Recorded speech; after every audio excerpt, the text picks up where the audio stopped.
The thing I'm most happy about in my current role right here is I don't have to do it all myself. I've got a great team, and they're a really eclectic group of people.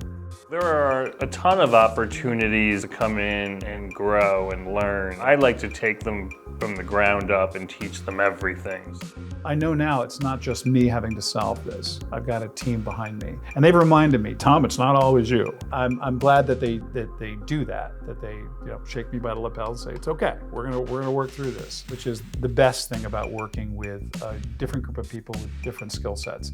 We're a small knit company, we're like a family, and we offer a lot of different perks, 401k and health insurance, quarterly dinners and an annual big Christmas party, whatever really I can do to kind of make their lives easier in a professional way, whatever it takes to provide them with the best resources to do their job.